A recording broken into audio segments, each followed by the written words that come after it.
السلام عليكم البنات، مرحبا بكم فيديو جديد. ان شاء الله تكونوا بخير وتكونوا في دوام الصحه والعافيه. فيديو اليوم راح يكون على تفصيل وخياطه جمسوت بنوتي لعمر من 5 حتى 6 سنوات بطريقه جد بسيطه وثاني غير مكلفه، ما فيهاش السلعه بزاف اللي حتكلفكم. راح تستغرق معاكم فقط نصف ساعه، بمعنى حين تخيطوه في وقت وجيز. وثاني اي وحده مبتدئه راح تتبع الطريقه فقط وراح تخيطوا بكل سهوله. مال البنات بدون اطاله نروحوا نشوفوا مع بعضنا الطريقه. وقبل ما نشوفوا الطريقه البنات ما تنسوش تحطوا لي لايك للفيديو وحطوا لي ثاني كومنتير وحطوا لي ارائكم، ونبداو على بركه الله. اول شيء نفرد القماش تاعنا على واحد. القماش اللي استعملته خاص بالحجابات، هذا اللي جاي اكارو. السعر تاعو ريزونابل، ماهوش غالي. ديت منه متر وربع. اذا البنات فردت القماش تاعي على واحد وعينت 112 سنتيمتر. من بعد عند النقطه تاع 112 سنتيمتر رايحين نطويو القماش تاعنا على 4. اذا كما تلاحظوا عينا لهنا 112 سنتيمتر. من بعد نطوي القماش تاعي على 4 هكذا بهذا الشكل، ونقص البقيه. كما قلت لكم القماش تاعي فيه متر و25 سنتيمتر. القماش تاعنا راهو عرض تاعو طويل، يعني تقدروا ديروا به زوج تاع جمسوت. اذا بنات انا نقسم هذا الزايد نقسمه كامل هكذا بهذا الشكل. هنا معكم فقط قسمت هكذا باش نكمل التصوير. اذا نجيو الجزء هذا. كي طوينا القماش تاعنا اللي كان 112 سنتيمتر طويناه على 4 تحصلنا على 28 سنتيمتر. لهنا رايحين ناخذوا الطول تاع البنطاكور تاعنا دينا 54 سنتيمتر. اذا حبيتوا ديروه السروال ديروه حتى ل 65 سنتيمتر. هكذا نقصوا هكذا بهذا الشكل. من بعد نجيو القطعه تاعنا، هذه القطعه تاعنا نجيو الجهه هذه اللي مفتوحه، هاي ليكم الجهه المفتوحه قلت لكم طويناه على 4. لهنا نعين 4 سنتيمتر هكذا بهذا الشكل. من بعد نهبطوا ب 25 سنتيمتر. في هذه المرحله تقدروا تعتمدوا على السروال يكون عندكم تاع بنوته صغيره. هكذا البنات نعين المستطيل تاعي هكذا بهذا الشكل، هكذا بالطباشير. من بعد ندير تقويسه صغيره فقط هكذا بهذا الشكل، تكون صغيره فقط ونقصه عادي. من بعد نجيو لهنا للاسفل نعين 24 سنتيمتر، نعين نقطه. من بعد ندير المستقيم تاعي هكذا بهذا الشكل ونقص عادي. وهذا هو الجزء السفلي تاعنا. لهنا البنات نخيطوا من هنايا ومن هنا فقط هكذا باش تجيكم سهله. اذا نروح لماكينه الخياطه نبدا نخيط الجانبين هكذا بهذا الشكل. نزيدوا الجهه الاخرى هكذا بنفس الطريقه.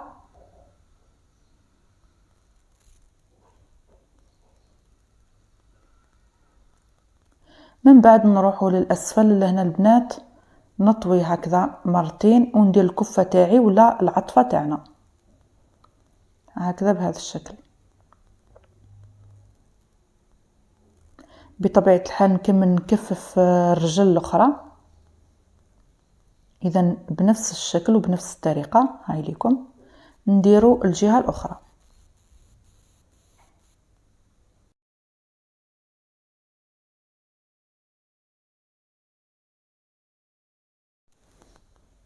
نجيو دركا نغلقوا البنطاكور تاعنا. نجيو من الجهه هذه من العطفه الاولى من الرجل الاولى ونجيو حتى نكملوا للرجل الاخرى.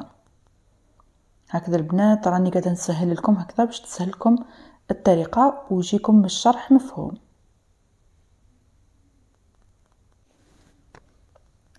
اذا نقلبوا البنطاكور تاعنا هكذا بهذا الشكل. لهنا البنات تقدروا ديروا لاستيك لهنا عند الخصر، كما تقدروا ثاني ديروا بليات. شوفوا البنات نطوي الجهة هذه هكذا على 2، نعين نقطة من الخلف ومن الأمام. إذا البنات نديروا فقط لي بلي من قدام فقط، ما ديروش من الخلف. هكذا البنات نطوي البونطاكور تاعي على 2، الجهة هذه على 2، نعين نقطة هكذا بهذا الشكل هكذا باش نديروا لي بلي. ندير دوا هكذا ونطبق هكذا عادي من الجهتين هكذا بهذه الطريقه. دوك نزيد نعاود نوضح لكم.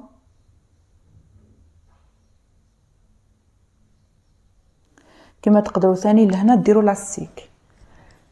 اذا البنات كما قلت لكم دوك نفردوا لهنا على الطاوله ونشرح لكم. شوفوا البنات لهنا نجيو عند النقطه اللي عيناها بالطباشير، ندير دوا هكذا بهذا الشكل ونطوي البلي تاعنا، نحكمها هكذا بليسيبانجل.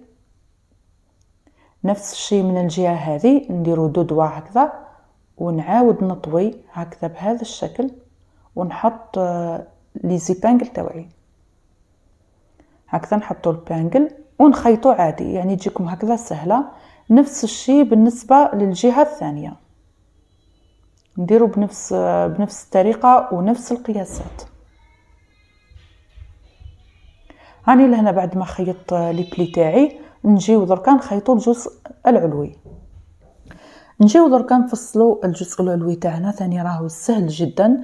نجيب القطعه تاعي نطويها على 2 هكذا بهذا الشكل، من بعد نعين منها 3 دوا يعني زايدين على القطعه السفليه.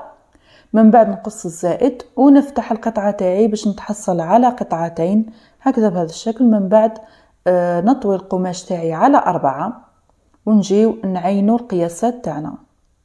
ناخذوا لهنا 4 سنتيمتر ونعاود نهبط ب 13 سنتيمتر، نعين المستطيل تاعي هكذا بهذا الشكل.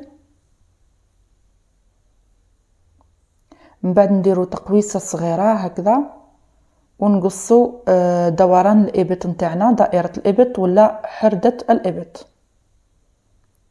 طول القطعه تاعنا هو 27 سنتيمتر هكذا بهذا الشكل.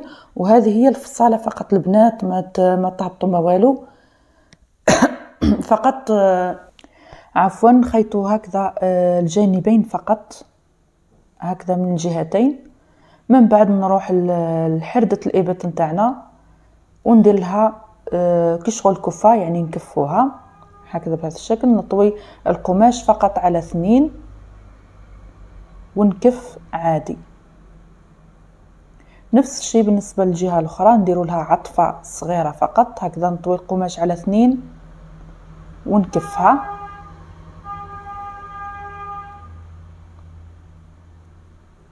هكذا بهذا الشكل. هاي لكم البنات بعد ما كففنا الجهتين. من بعد نجيو للمرحلة الأخيرة. لهنا جبنا شريطين، طول الشريط هو 65 سنتيمتر. كما قلت لكم البنات درنا شريطين يعني قطعتين ماهيش قطعة واحدة فقط. طول القطعة الواحدة 65 سنتيمتر. نطوي القطعتين هكذا على 2 باش نعين المنتصف نتاعها، نعينو هكذا فقط بالمقص ونعينو ثاني نقطة لهنا بالطباشير في القطعة تاعنا هذه تاع البيستي هكذا بهذا الشكل. من بعد نخيطوا الشريطين كل واحدة على حدة هكذا بهذا الشكل. من بعد نلصقوهم هكذا مع بعضهم هكذا من الداخل هكذا البنات ونفوتوا عليهم بالخياطة. هنا بعد نفوتنا عليهم بالخياطة ودرت كفة من تحت يعني عطفة من تحت وعطفة من الفوق هكذا بهذا الشكل.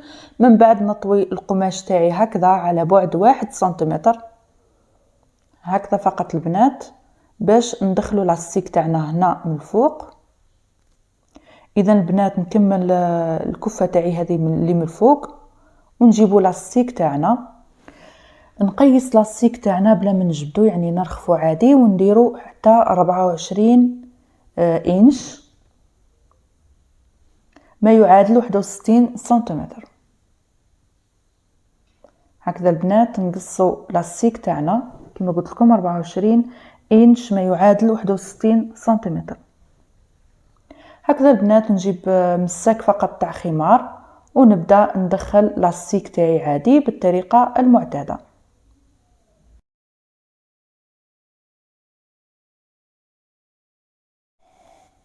وهنا كملنا الجزء العلوي تاعنا بعد ما درنا له لاستيك.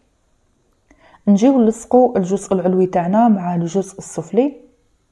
شوفوا البنات الطريقه راهي جد سهله. نجيو الجزء العلوي تاعنا هكذا، دخلت يديا هكذا بهذا الشكل، نحكم الجزء السفلي ونقلب الجزء العلوي. شوفوا البنات راني قلبته، من بعد نخيطوا لوتور هذا كامل.